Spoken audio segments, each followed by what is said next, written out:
Here now to respond is Harvard Law professor emeritus and author of the introduction to the published version of the Mueller report, Alan Dershowitz. Professor, good to see you tonight. Why not fight this out in court in an effort to clear your name? Well, I am going to. I have to do two things. One, defend the First Amendment right of every American to respond to false charges. And second, if the case does go to court, to show that she is a liar. Let me repeat categorically. She made up the whole story. I never met this woman. It was part of an extortion plot to obtain $1 billion from Leslie Wexner, a businessman, the man who owns Victoria's Secret. Her own lawyer admitted to me on tape that it would be impossible for me to have been in the various locations at those times, and that his client is, quote, wrong, simply wrong. I commissioned an investigation from the former head of the FBI, who concluded that she was wrong. Her own lawyers withdrew the charges, saying it was a mistake to do so.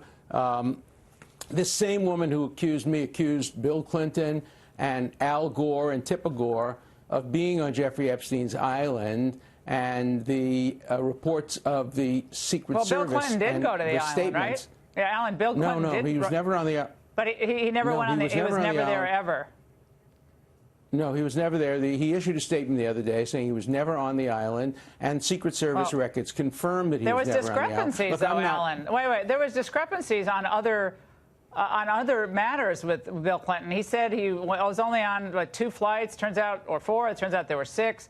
I mean, he said Secret Service was always with him. It turns out they weren't always with him when he was on Epstein's plane. So let's talk I wouldn't throw yourself in with Bill Clinton on this. Necessarily. Let's talk about Al Gore. Let's talk about Al Gore. She claimed that Alan Tipper Gore were on the island. Not only did Alan Tipper Gore not know Jeffrey Epstein, but guess who Al Gore's lawyer was? David Boies, the same lawyer who claims that this woman made these improper, that there were improper sexual allegations. He could easily have just called his client, Al Gore, and said, Al, were you ever on Jeffrey Epstein's island? And he would have told her what he's told everybody else. No, he was never on the island. He didn't know her at all. The interesting thing is that Epstein is being prosecuted now, and they're not using this witness. The FBI and the U.S. Attorney's Office are not using this witness because they know she's lying. They know she has long record of perjury. Does she have that same lawyer that you said you have on tape? Is he still representing her?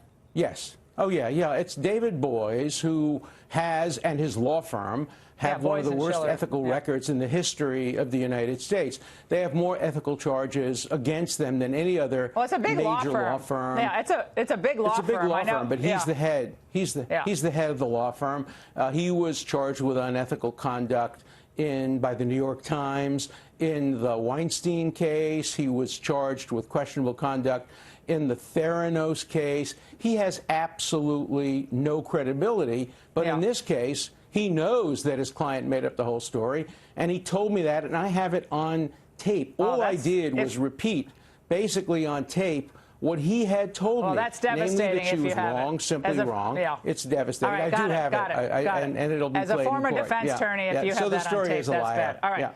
Journalist Vicky Ward made this comment about told Acosta would make you told Acosta you would make mincemeat out of the women. Let's listen. The light that the Miami Herald shed on the victims' stories that were incredibly poignant and incredibly credible. Remember, back in 2008, Alan Dershowitz told Alexandra Acosta, and told journalists he was going to make mincemeat of these women. What does that mean? There's no truth to that at all. We had no truth. I met with Acosta only once with a group of lawyers. There were probably 15 lawyers and FBI agents. They have notes. I'm sure it would confirm. I never said anything like that. What we did say was that there was no credible evidence that Epstein at that time had transported any underage woman in interstate commerce, and that was required. By the way, Virginia Roberts was not underage. Her own lawyer and she have all admitted now that she didn't start working for Epstein until she was 17 years old, and that she doesn't even claim that she had sex with numerous people. She claimed she had sex with former American congressmen until she was well over age. So she's lied just about everything. And, of course, it's the job of the defense attorney to make sure that the evidence is based on credible evidence. I can't believe I don't know the answer to this question, but I don't. Do you still represent you know, him? And when did you stop representing him, Epstein? No, I stopped representing him when the deal was made, and I haven't seen him in years. And, you know, if his lawyers call me and ask me a question about the deal, of course, as a lawyer, I have to answer that question. Look, I was introduced to him by the Lady Rothschild. The people he hung out with at the time were the president of Harvard, the provost of Harvard. Yeah, my relationship with him was academic, We went to conferences. We had seminars in his office. None of us had any inkling that he had this other life. And as soon as we learned about it, obviously, all of us ended any kind of a social relationship. I then became his lawyer. I'm proud of the fact that I represented him. I represented a lot of controversial people, and we got a deal. Some people criticize the deal, but you can't criticize the defense attorney for trying to get the best deal possible. But I want to categorically again state, I never met this woman. She made it up completely.